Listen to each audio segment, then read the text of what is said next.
their surrogates and them directly, said, we don't want to do this anymore. And so we were satisfied with that.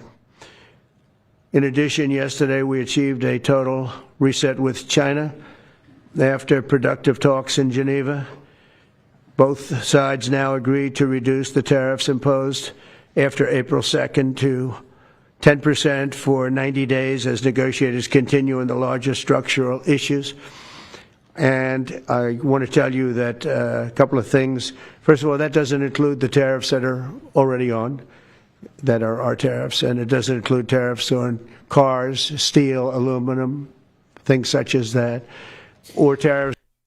That's Donald Trump making his trade announcement that wasn't, and that's one of the most bizarre fake achievements I've ever seen in covering Trump. We'll get to it in a second, but first, welcome everybody to the morning broadcast. It's Monday, another week ahead of us. I appreciate you joining. Exciting stuff coming up in the Luke Beasley Show world. Lots of new members since we started these morning shows. So if you do want to become a member, you can do so by clicking the join button below. And then we're having our live show. Going to meet people in person and deliver remarks and have some fun, different entertainment elements. That's July 5th in Austin. Tickets linked in the description and by going to lukebeasleyshow.com/live.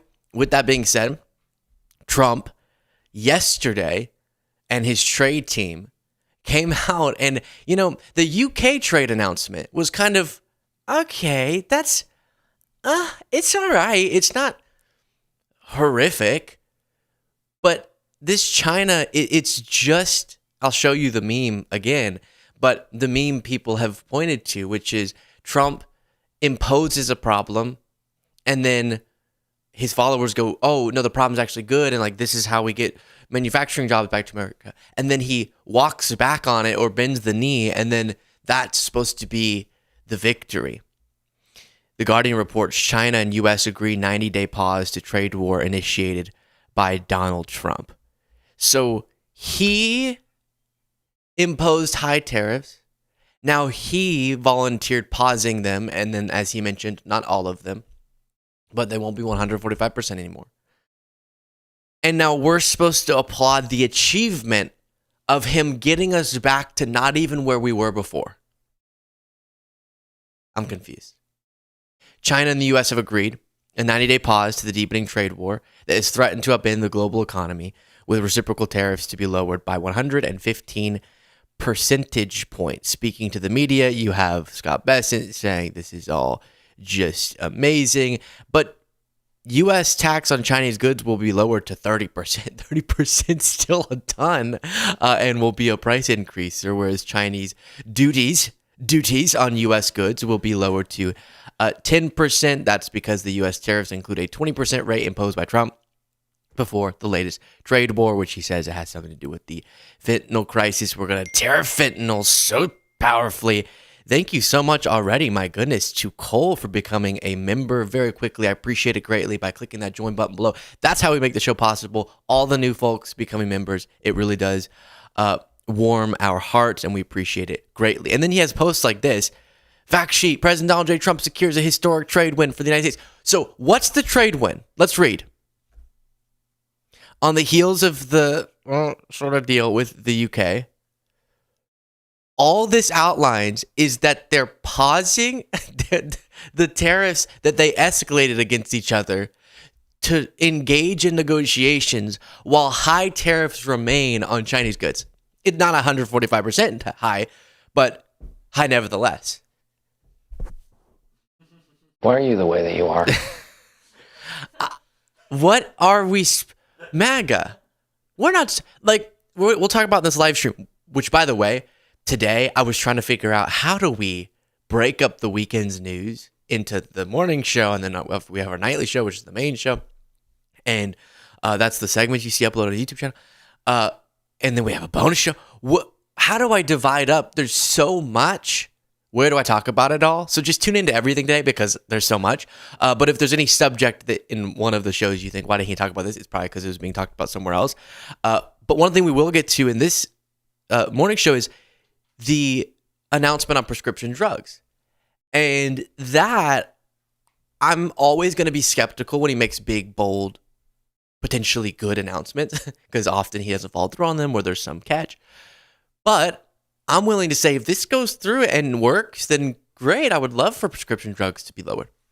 So I get why MAGA would celebrate that, even if I think they should have a little bit more skepticism based off of Trump's track record with false promises. But with this, I don't even know what MAGA thinks I'm supposed to be celebrating. That he blinked, that he bent the knee, that China got him to lower his aggressive tariffs on them. I thought Trump said that by cutting off trade with China, we were making money because then we weren't letting anyone into our store. Well, I was being a little bit sarcastic when I said that. Maybe so. Media, it says Trump administration and China agree to slash tariffs in shocking trade war truce.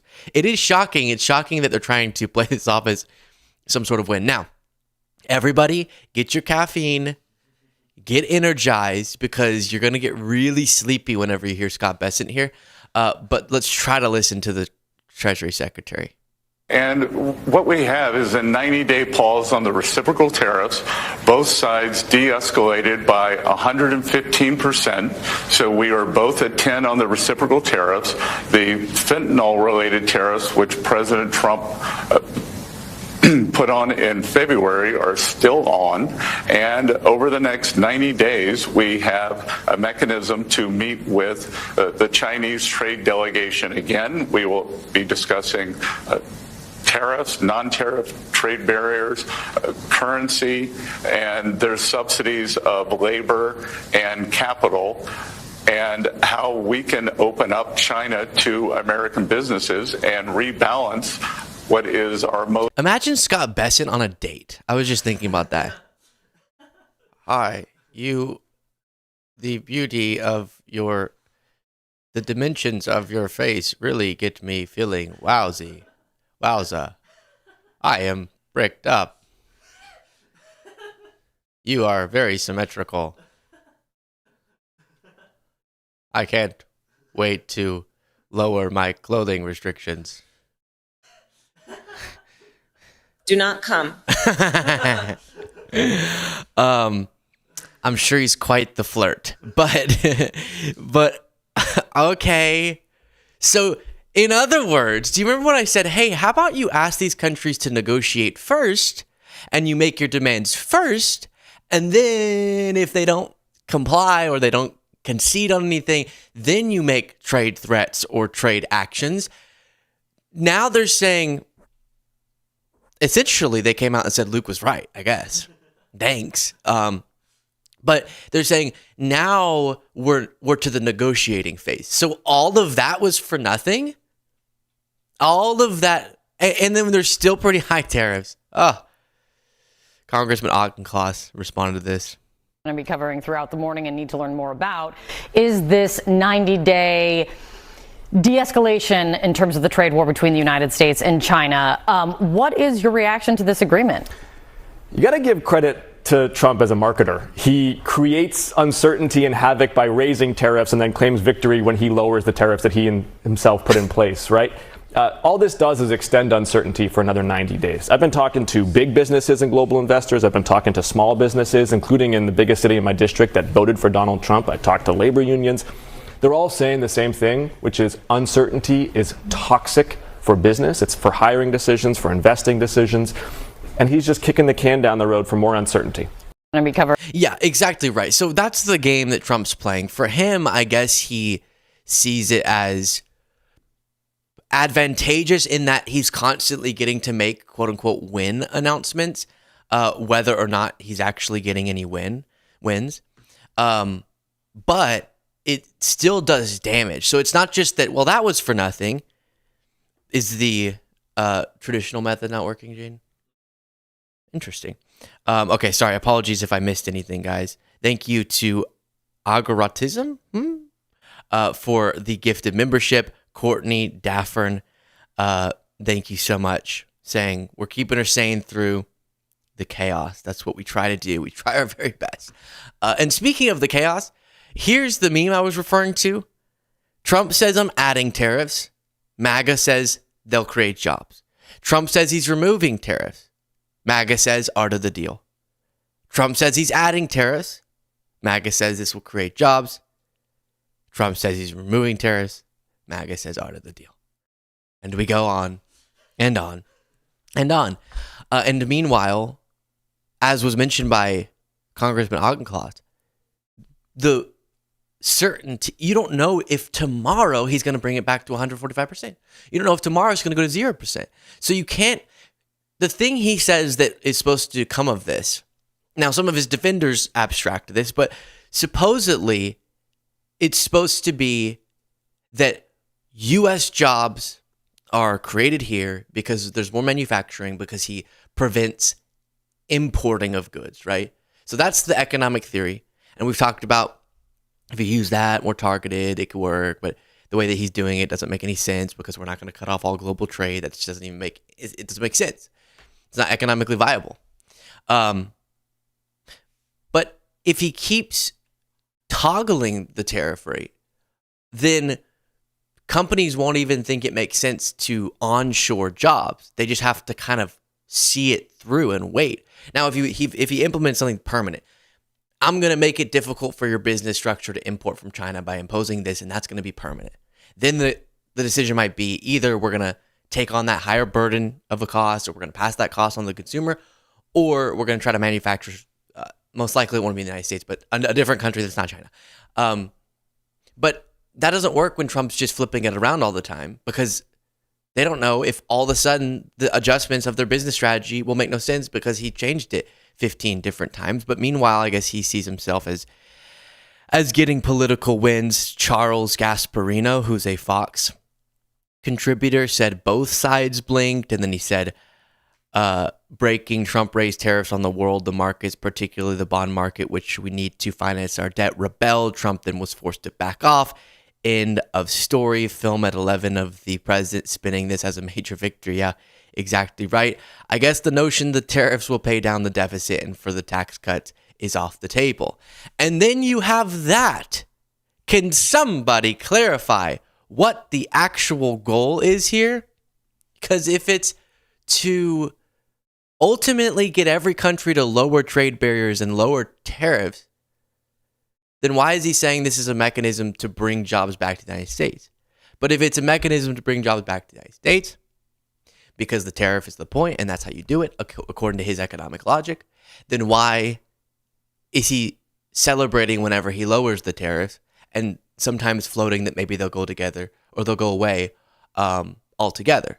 And then why is he saying that supposedly they're going to be so high that will bring in so much revenue from U.S. companies, passed on to consumers, that we can drop other tax rates? None of it is cohesive or coherent, which makes it impossible to make long-term, even short-term business decisions. Here's more of Scott Besson.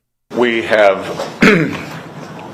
reached an agreement on a 90-day pause and substantially moved down the tariff levels. Both sides on the reciprocal tariffs will move their tariffs down 115%.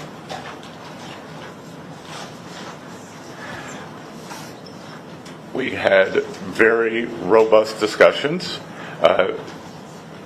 Both sides showed great respect. It was a chance for me to meet the Chinese delegation. The vice premier. Riveting.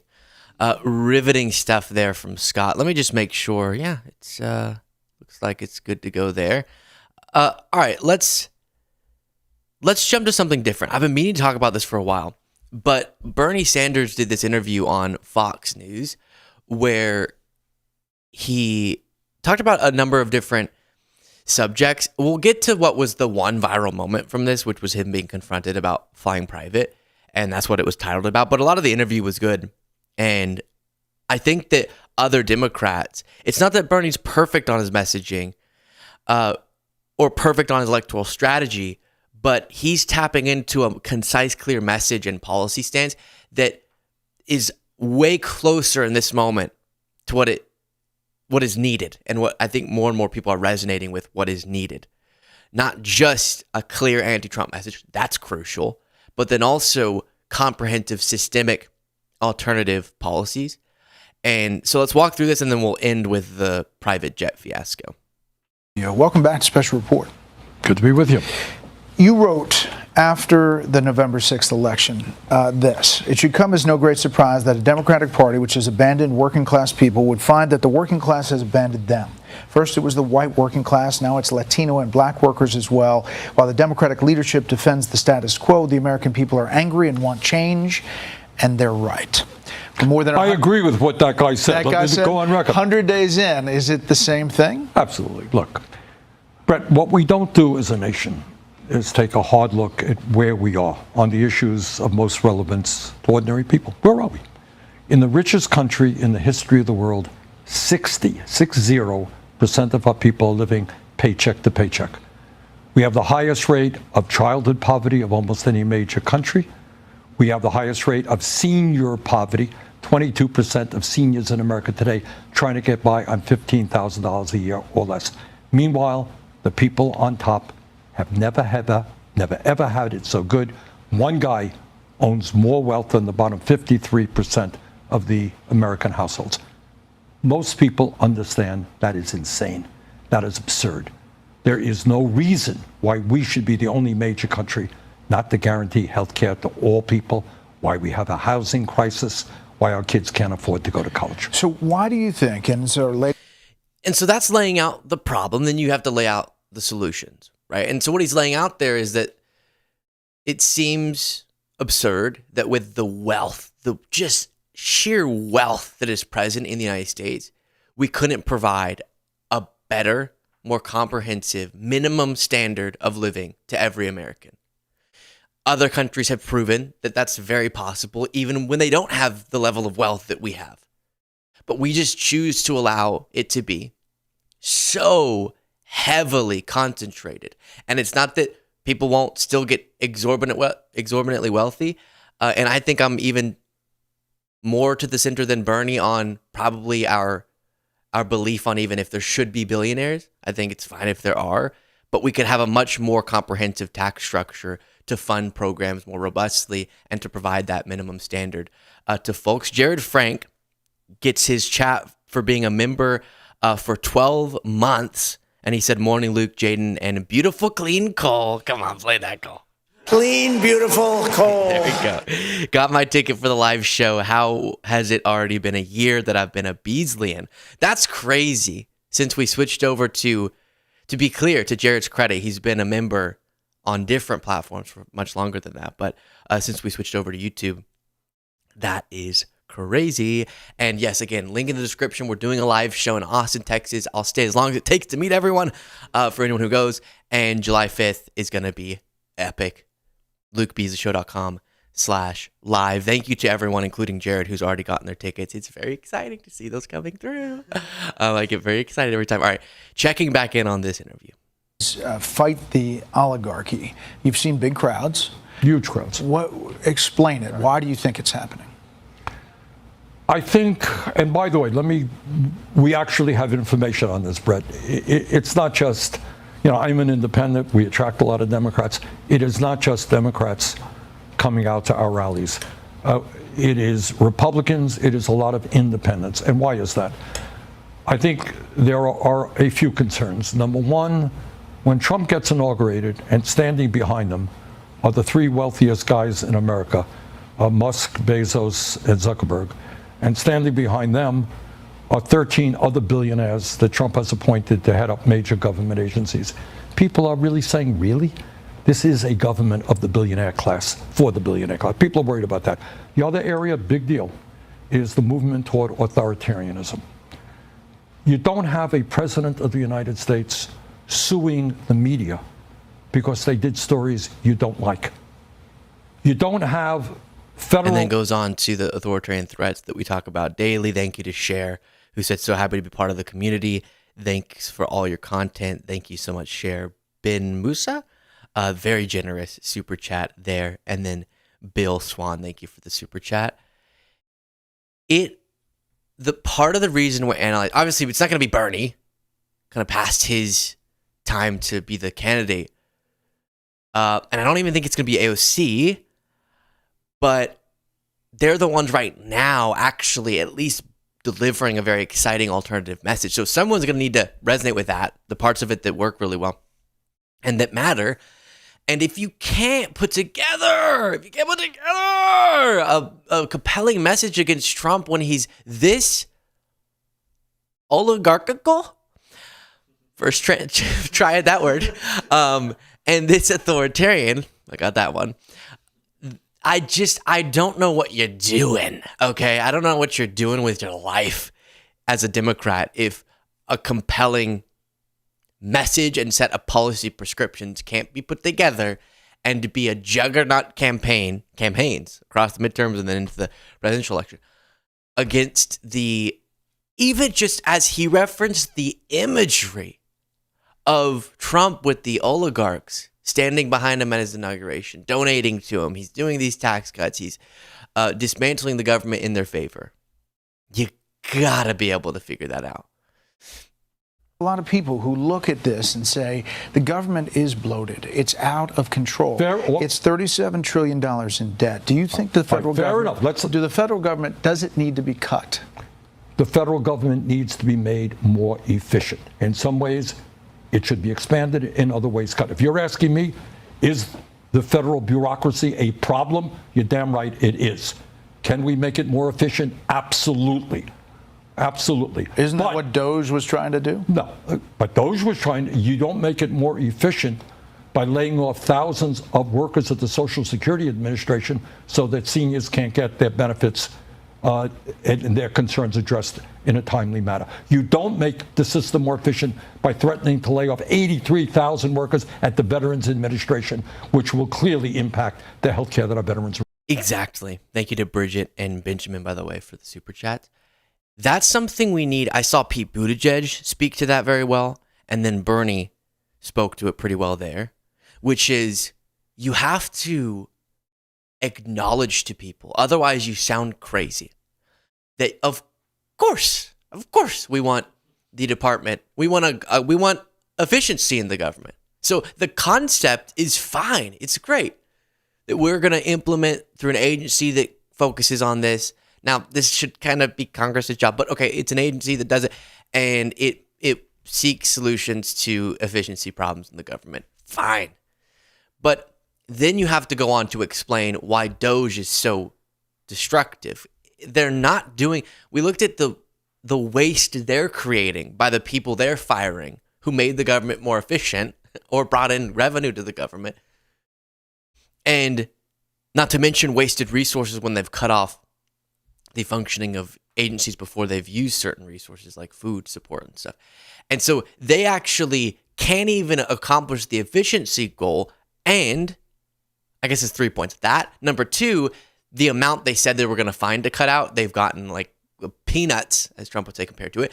And then three, so much of it has been about dismantling institutions that hold accountable, powerful people that Elon just personally didn't like, and trying to juice up the raw numbers of firings that ended up making all these agencies less functioning.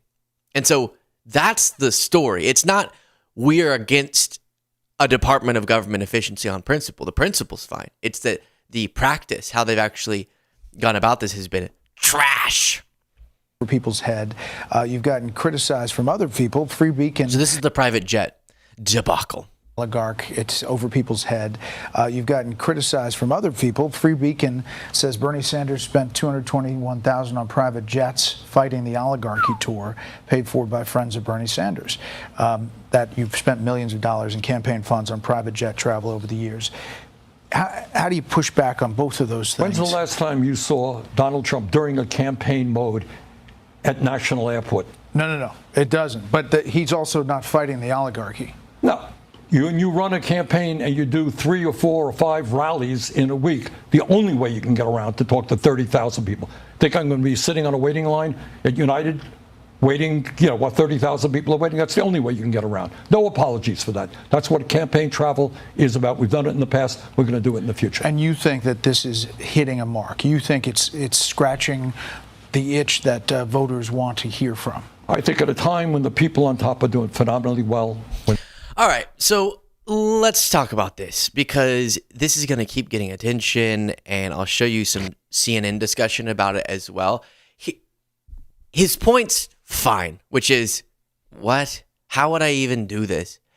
My thing is always security. How would they even securely transport someone like, if Bernie and AOC were just walking through the airport, that's going to create more of a logistical mishap for TSA and all these people storming them, and they need all this extra security. And then it's like what we talked about when they made a stink about Taylor Swift flying private.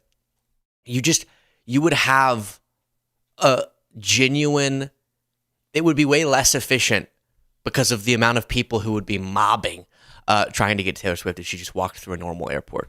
So that's true. He did it so wrong, though, the way he explained that. What do you think? I'm going to just be standing in a United line like a peasant? Which is not what he was trying to say, but it did come off that way. And I remember watching initially and being like, oh, dang it. Because it doesn't, don't do that. Don't say that. Just say, for security and logistical purposes, it's a logistical impossibility for us to speak to the people that we are and to get to the cities that we get to while keeping everyone at the airport safe and not burdening the hardworking Americans of TSA too much if I were to just show up at the airport instead of flying private. Now, that's also me arguing that. Like, if I were to fly private, we'll fly private to the live event in Austin. That's in Austin,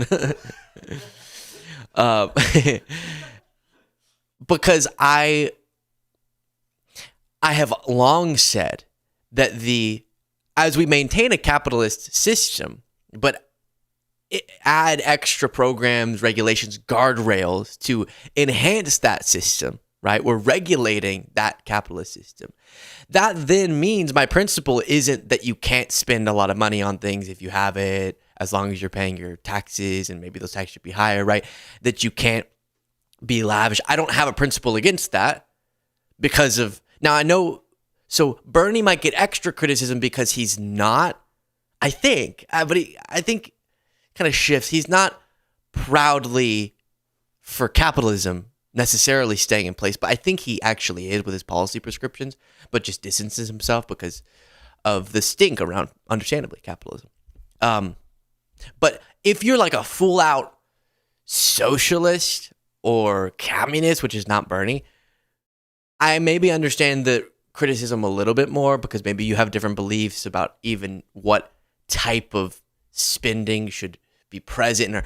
But even if you are, this gets to the important point, we have to separate. And this is all I care about, really, for our public policy debates is systemic issues, right? The systems. How do we fix the systems?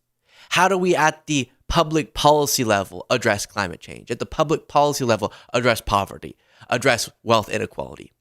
Whether or not Bernie's flying private doesn't affect that.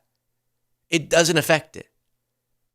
Now, if you enforce more emission standards, if it's an environmental that's still going to have to be at the public policy level. It's not going to be whether or not you or Bernie decides not to fly private. And I know people don't love that argument because the hypocrisy is so yummy, like to criticize it. But it's just true. And we have to come to terms with that. It's the same thing like, if I think a wealthy individual should be taxed more, I need to go advocate for the government to tax them more.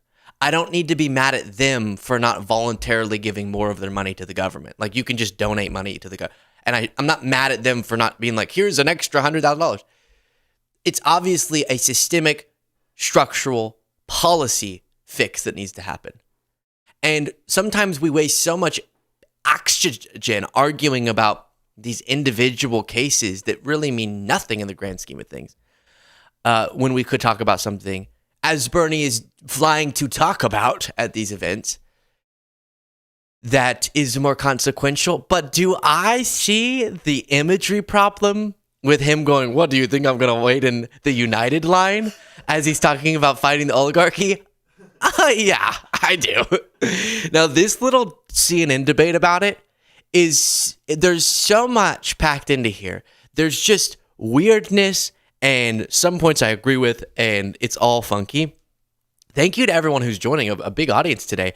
This is the morning show. If you haven't watched, we started doing it at 9:30, I should say 10:30 Eastern time in the mornings, Monday through Friday, going live, talking about there's just so much news now. So for about an hour, we talk about what's going on. And then our normal show comes out later for our members, and then the individual segments uploaded on the channel.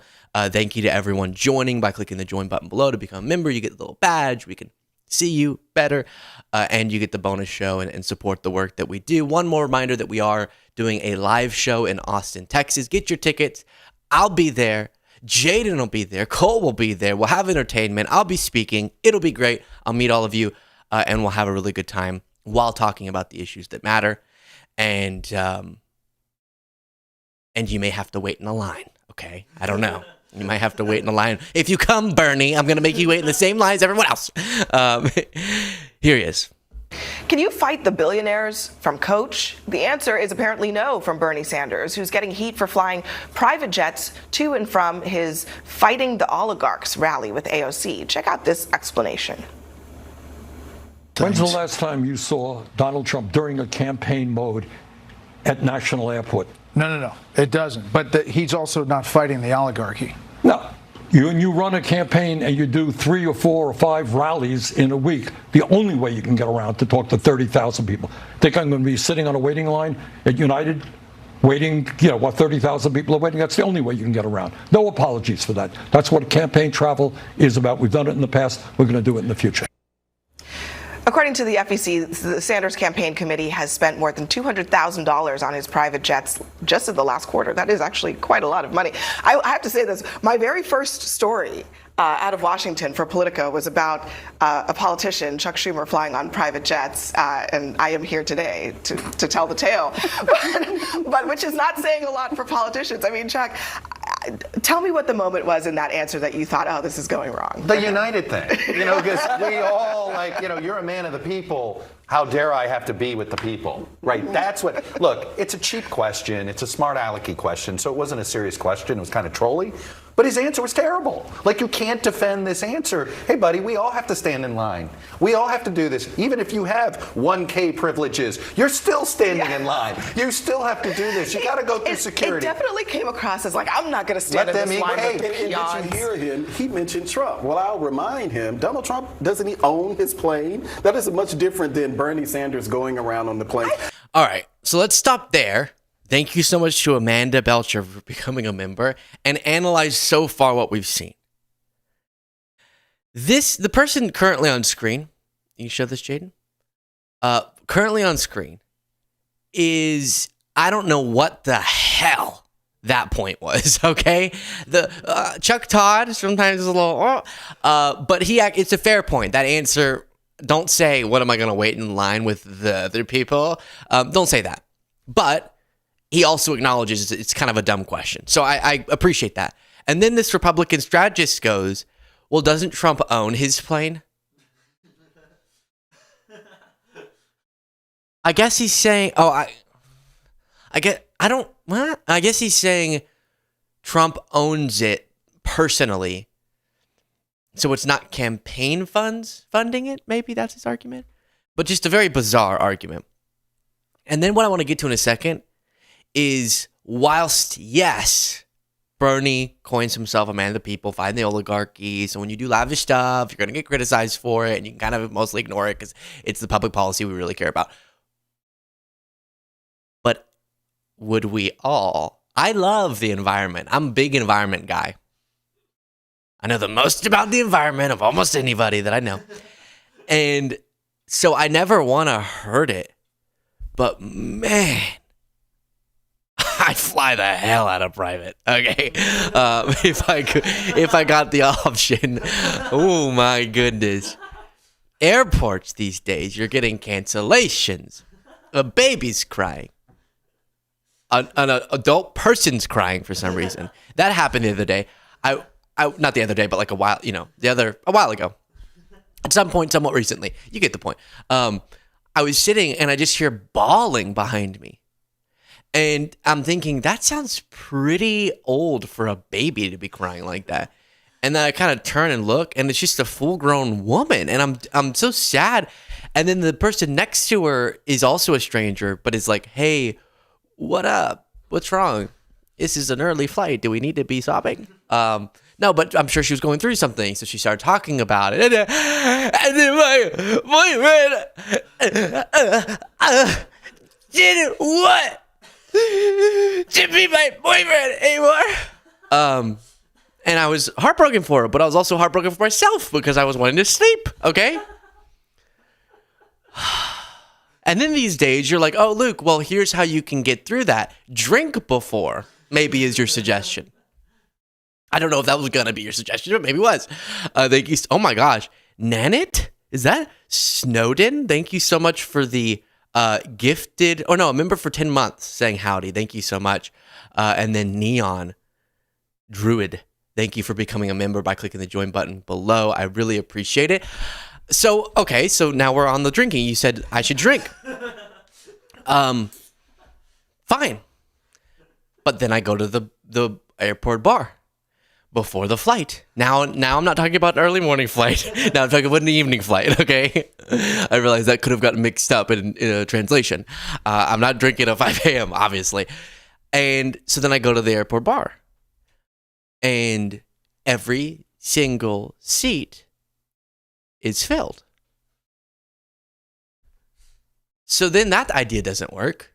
Why is it every time you crazy people, so many people are around the bar, and I'm not exactly trying to like, give me a drink, come on. And so then it's an evening flight. A grown woman, and that was the morning one, but I'm just saying, imagine, now a woman is crying, and then the woman makes a baby cry, so now there's two people crying. So yeah, would I like to fly private? Sure, I would, okay? I want to fight the oligarchy, but if oligarchy calls and says, I got a plane for you, I'm going to say, okay, fine. Great, give it to me. If oligarchy calls, I'll say, I promise, I'll say, oligarchy, I'm going to tax you more. Can I still use the plane though? I think that's fair. Oligarchy, I'm upset with you, but until we figure out our difference, can I use the plane? I would ask that. I would. I've seen, you see these videos and these celebrities, they're like sitting with a cocktail, this big plane. Oh, and then and I've watched these videos like right as I'm getting onto a plane myself. And then the person next to you for some reason thinks, oh, this is my chance to become best friends with a stranger today. That's what I have to do this morning, is become best friends with this guy who sat next to me, who clearly has his AirPods in. He's not having a great day. Where are you headed? Headed to DC. What are you going to DC for? I'm going to DC for work. Thanks. Okay, have a good flight. What are you going to DC for work for? I do a political podcast, so I'm going to be meeting the oligarchy in DC. I'm going to be asking them, as my earpiece is now permanently out. I'm going to be asking them if I can borrow their plane. So I don't know, but I'm going to tax them still, I promise. And then you don't talk for like 6 hours for the rest of the flight, and then you continue the conversation as if y'all didn't talk. You're like, but when you get up, you're like, by the way, good luck with your work. Good luck. Tell me, yeah. See ya. Hope not. Anyways, so I agree the emissions are terrible. I agree that, we shouldn't be giving tax incentives for private planes or whatever the heck it was that Trump did. But if the oligarchy calls, I'm taking the flight. Michael Croplin, became a member. Thank you so much. Peter said, have your own jet like Kenneth Copeland. Yes, yes. That's what I need to do. Good point. No. I didn't want the jet. God told me I needed 3. God told me you can't fight the demons in coach. That's what his argument was. He was like, I can't like connect with God while in economy. I can't connect with God if my tray table is only this big. What are those? Why, Spirit? What are we doing? Just a little tiny, I can't put one tiny little plastic cup on it? And then the airplane, psh, all right, now it's over. This was the one time the drink cart was coming, and I got my one drink because the audience told me to drink on the plane, so I tried it, and it spilled because the tray table is the size of a... It's crazy. Thank you for Will for the super chat. Okay, so let's check back in.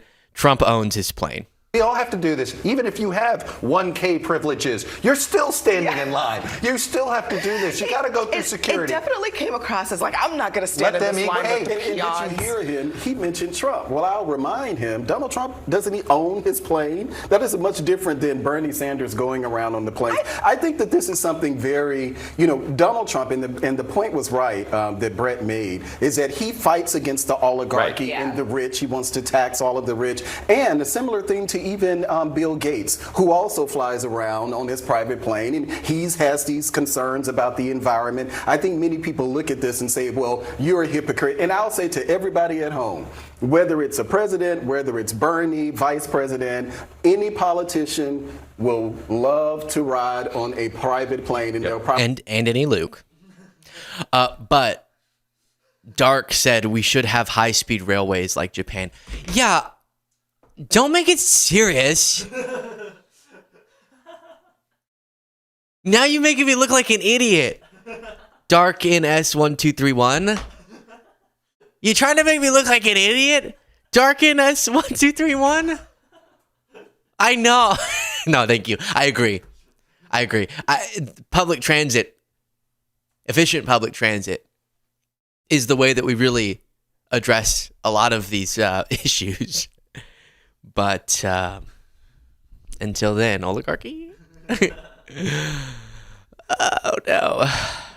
Probably do it until they can't stop doing it. No one's asked the question, what's the carbon footprint of this private jet? I mean, private jets have a very bad carbon footprint. That's actually why Democrats are the party of that. They have those. But I don't think he's wrong, though, that I mean, he's campaigning, right? Yes. He's going from rally to rally. I've covered a lot of campaigns.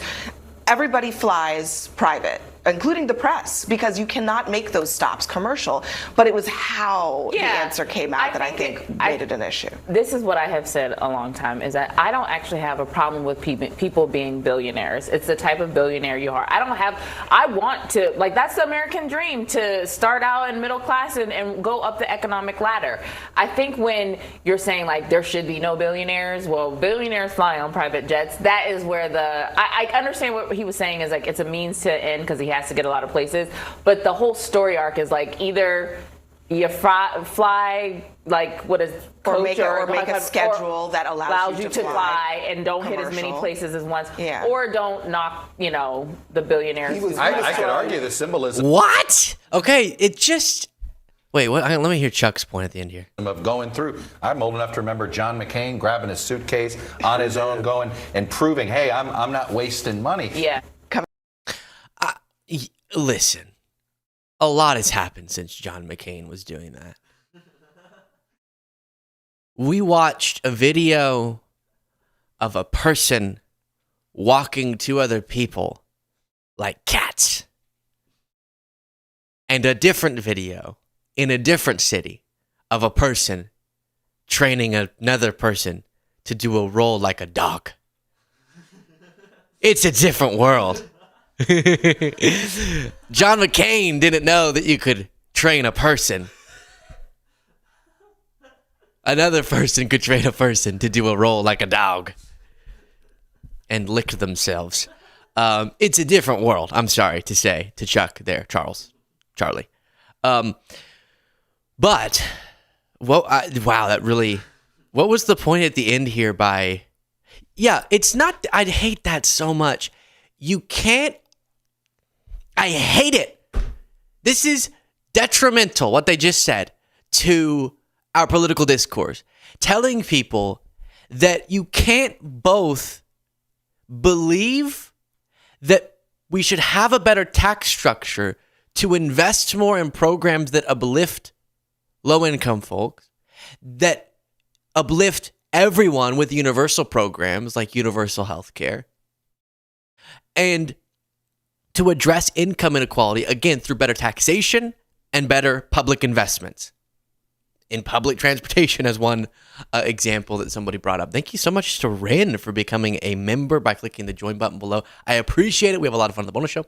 I had a little bit of a whoopsie on our last bonus show, so you can get that. We left it in. It was very interesting. But it is so corrosive to suggest that you can't both think we should have a better public policy around wealth investment, let's call it, attainment and investment, so that the American dream is possible for more people while preserving the American dream. What does that mean? Well, yeah, everyone dreams of making it big and then having a little extra money sitting around to spend on funsy stuff. Of course, that's fine. But she worded it like you can't both say you're fighting the billionaires and then fly private because that's what billionaires do. No, I'm sorry. That doesn't make any sense. If his campaign donors, which he doesn't hide that he flies private, are okay to continue donating to him, knowing that a little part of their funds might be going towards his travel, then they can do that. If they have a problem with it, they don't have to donate to him. $200,000, that is a lot of money. What plane are you flying in, Bernie? But I don't think that to prove he wants to fight the billionaires, as long as he's advocating for the correct public policy, he should have to go wait in that United line with the peasants. As it seemed he accidentally slipped out. And then the annoying thing is they never, I know that it's because Bernie has called himself a socialist before, which I think was a big mistake. All the actual things he ran on were just enhancements to social programs. So I don't know why that just made him stink for a while. And a lot of people won't get over that. But so many of the policy suggestions were great. And his tact and understanding about how to observe what it is that's wrong with our society and then articulate that in a way that people resonate with. It should be noted and mirrored in many cases.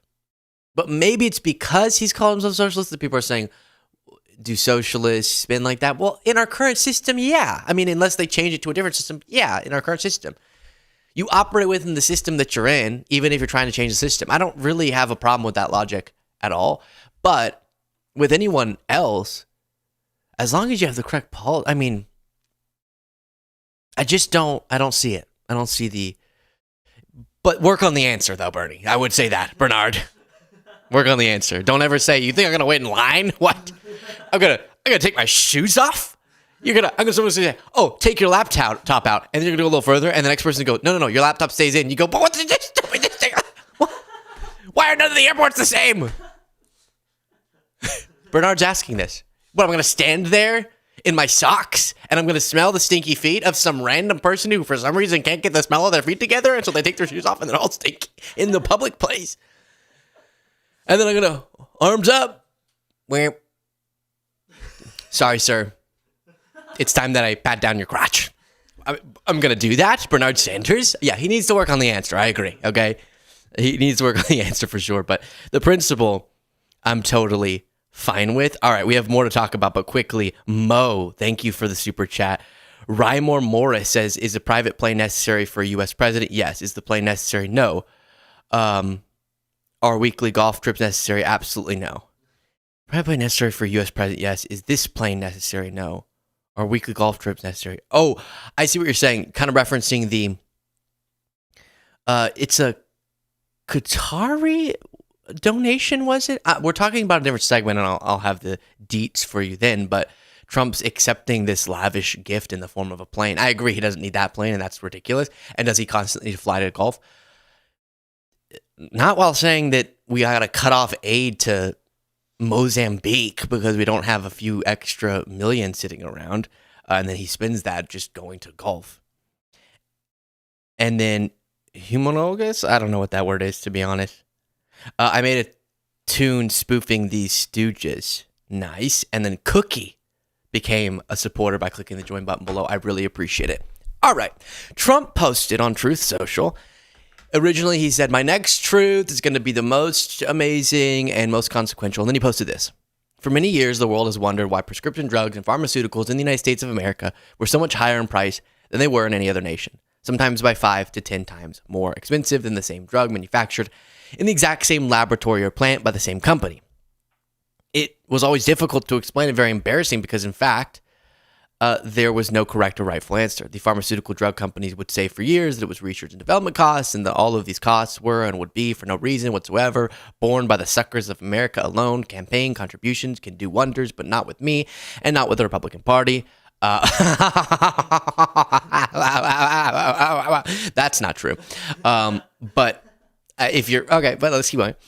The beginning part was true. We are going to do the right thing, something that Democrats have fought for many years. Also not true. They're the only ones who had made progress, but okay.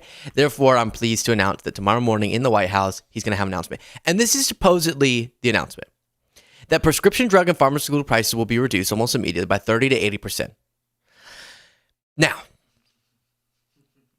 let me read more, but this is coming from the same guy who says that eggs have decreased 99%. They will rise throughout the world in order to equalize and for the first time in many years bring fairness to America. I'll be instituting the most favored nations policy whereby the United States will pay the same price as the nation that pays the lowest price anywhere in the world. When he was making this announcement this morning in his press conference, he read off of his sheet of paper, anywhere in the developed world. And he said, and we use the word developed because certain countries will need extra help with which I'm fine with. Like, no, develop is just industrialized. Just so you're not comparing prescription drug prices to like a country that's not, similar to us in our economic status, but and developed is because some, like a photo, haven't yet been developed. So they're there, but you can't see the picture yet. Our country will finally be treated fairly, and our citizens' healthcare costs will be reduced. Okay, so Trump has made a lot of promises, has signed a lot of meaningless executive orders. And so I have to say, and if you're MAGA, you're probably not. But if you are, for some reason, hello? Why? Are you MAGA? But hello. I know you're thinking, Luke, you never just give this guy a mother win. Just give him a mother win. And I if he reduces prescription drug prices, I'll give him credit. I've been through this. I've been duped by him. When your husband comes home and says, I was just at the bar with friends, and then you smell an unfamiliar perfume on him, and then you see his phone and you see a text of, dang, that W-A-Z hot T. You're so sexy. And also, we had sex. So then you're shocked and horrified, right? You believed him. You believed he was at the bar, but then that text came through, and the person, for some reason, just said they gave the whole game away, and so then you're heartbroken. But you decide, I'm gonna stay together with him, okay? Because he is hot. And then a week later, he comes back he gets home, and you say, "Oh no, why were you home so late?" And he says, "I was at the bar with friends," and you think, okay, maybe he was.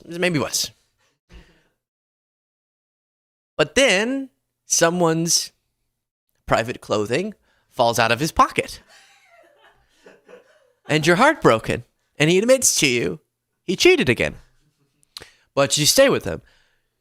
So then a couple of weeks later, he gets home. And when he says I was at the bar with friends, that claim by itself, ordinarily in a vacuum, is perfectly reasonable. Okay, you were at the bar with friends. That's fine. But you have context, and he's let you down before. And so you shouldn't be surprised when signs of succulence on the skin are present. Hickeys. Because you were ready, and you didn't believe his lie. And you at least waited to see proof that he actually was at the bar with friends before you just believed him, right? So, while it would be great if Trump was just at bar with friends and he's telling the truth and he's actually going to lower prescription drug prices, I'm going to wait because I don't want to be lied to again. I'm tired of this toxic relationship with Trump, if you get my point. Let's see. Jelaine said Republicans, locals have no right to cry hypocrisy. Also been following you since Pac-Man days. Whoa! Huge fan. You helped me leave MAGA in 2021. That is so amazing to hear. Thank you. Absurd TV says we love Luke Beasley. But I love you back. Exactly right. A little spelling error there with the last name, but that's okay. And then Agaratism said, thank you for being awesome, Luke and the team. Oh, thank you. We really appreciate that. All those super chats. Y'all are amazing. So I'll wait. I will wait for judgment. And we do have to know I also need to wait for details about the specifics of how he plans to implement this executive order. He signed prescription drug price executive orders in the past, and they didn't work out so well. He rescinded some of Biden's actions that lowered prescription drug prices. So we just have to wait. Just hold the phone for a second. But it sounds like what he's saying is that the federal government will implement price controls to make for our prescription drugs the same as what they cost in other industrialized countries. And I saw that word industrialized and I said, what is that? And if that's true, maybe it works. And if people, without, causing some economic problem, if people are able to afford prescription drugs, and that's because of Trump, I will credit him. You think I won't? Because you think I've heard you say that before, but then I never heard you say that you credit him. That's because the thing didn't end up happening that I said I was waiting to see if it happened. Okay, that's why I didn't credit him. You remember on the ceasefire that the Israel Hamas ceasefire, I said, I hope this is real, but let's wait. And then it very quickly wasn't real, tragically. And so we'll wait, but do know that if that's their plan, they're the ones who said Kamala was a communist for suggesting price controls, which wasn't really what she was suggesting, but whatever. And now that's what he's suggesting. All right, let's see. But you should note that you call people communists whenever they suggest stuff like that. Let's listen to Caroline Levitt. So this pharmaceutical deal, I'm just going off the Truth Social post. It says, it's a long one, but he says, I'm pleased to announce that today, the White House at 9 o'clock will be signing one of the most consequential executive orders ever. They will be reducing pharmaceuticals by about 80%. Essentially, we are going to pay less than the country that's paying the least for pharmaceuticals from here on in. How does that work? First of all, nobody knows. That's what we have to be honest about. That's why I'm worried. Whenever these things that you think about, the enforcement of that's kind of complicated. Usually it means it's just for show. But I know I'm kind of what do they call it? I'm doing a little bit of a poison pill, right? Or poisoning the water, poisoning the well. I think that's what it is. I don't mean to do that. I just, how do I word this? Have zero or negative respect for every person who's making this announcement. So, pardon me, that I think less of the people saying this is a victory than I do about almost anybody. So it's hard to be excited. But I'm telling you, as we get more information, I'll let you know if this is real and if it's going to be a good proposal. And if it is, Trump can both be terrible in all these ways and have done something good on prescription drugs. Maybe that happens. Maybe it does. Maybe it does. It could. You never know. From here on in, how does that work? First of all, it cannot be overstated how big of a deal this executive order that President Trump will be signing in a couple of hours is for American families, and especially our seniors who have been ripped off by very large and rich pharmaceutical companies. The United States of America is less than 5% of the world's population, yet we purchase 75% of Big Pharma's profits. We pay an astronomical amount in comparison to other countries around the world. So the president is signing an executive order today that is going to implement most favored nations drug pricing and is going to reduce the cost of drugs in this country by more than half at least. America is going to pay a better rate and a fairer rate to the rest of the world. That's what the American people deserve. This is huge. It all sounds great. It all sounds absolutely wonderful. Let's see if they are able to follow through on it. Tom's, thank you so much for the super chat. Brian said, what we should be saying is that all you have on Bernie? One thing, then proceed to change the subject by listing out Donald Trump's many crimes.